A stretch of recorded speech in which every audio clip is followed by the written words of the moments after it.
Hello, everyone. Today is Sunday, December 19th, 2021. Somalilanders' remittance businesses thrive worldwide. This is taken from Haran. 30 years ago, Ismail Ahmed snuck from then war-ravaged Somaliland into neighboring Djibouti, hidden on the back of a tipper truck.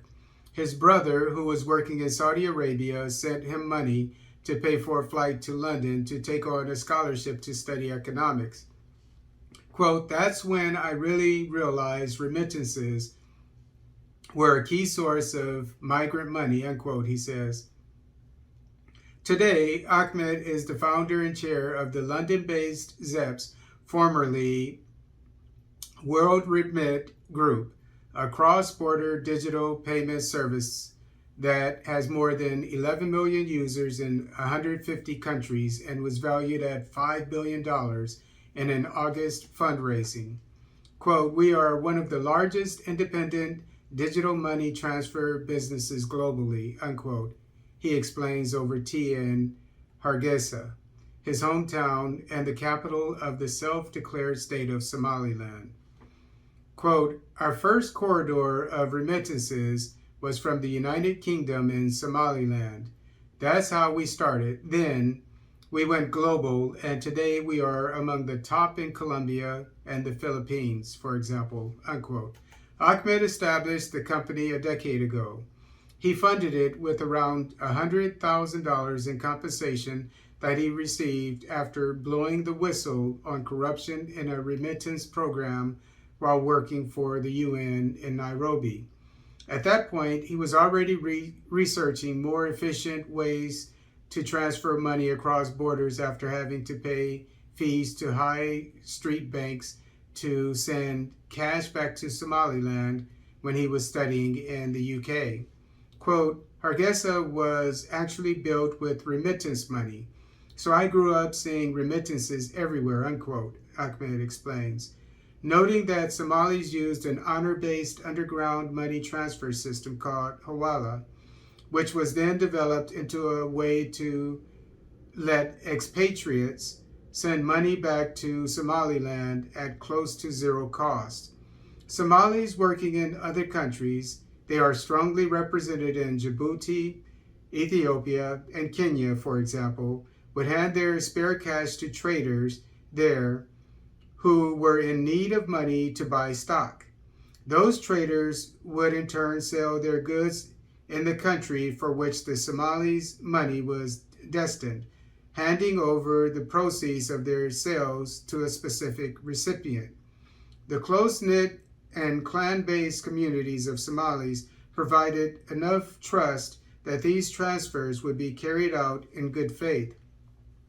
Remittances have also been sent to Somaliland via transfer shops and kiosks over the years. However, with the development of mobile money, which is booming in parts of Africa, the remittance market has entered a new phase. That was illustrated in August when ZEPS raised $292 million in new financing from equity investors, including Farallon Capital, as well as existing shareholders Leapfrog, TCV, and Excel. ZEPS was adopted as the company name earlier this year after World Remit snapped up the remittance app Sendware, which is focused on African and Asian markets for $500 million. Fast-growing digital money transfer businesses have enabled migrants to send smaller emergency remittances that would not be possible at cash-based agent locations, quote, because of the minimum send amounts and higher minimum fees, unquote, points out Ahmed. Syed Ali Shure, Somaliland's finance minister, has experience in the sector, having been managing director in the UK for Dahab Shield, the biggest Africa-based remittances provider. Dahab Shield once won an injunction against Barclays after the British bank tried to shut its account, prompting a campaign led by Somalia-born British athlete Mo Farah.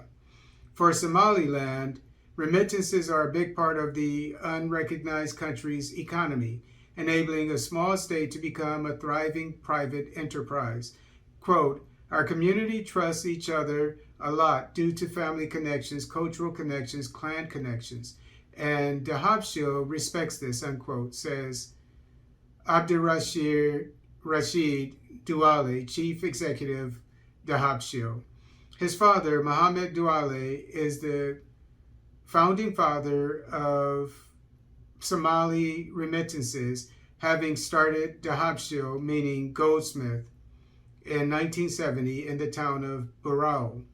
In the early 1990s, however, the Douale family had to flee Somali civil war when all of a sudden planes dropped bombs left and right, unquote. Walking with nomadic communities, they crossed into Ethiopia. They finally ended up in the UK before coming back to Somaliland to boost their business. Today, the business has a presence of 126 countries and interests spanning from banking to energy to telecoms, as well as e-Dahab, a mobile money service.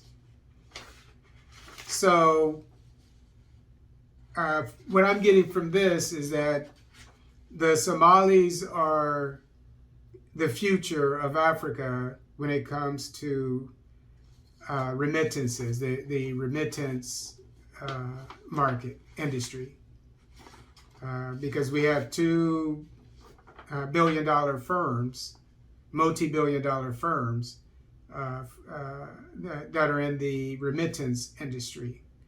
So it's really good to see institutions and corporations growing on the African continent.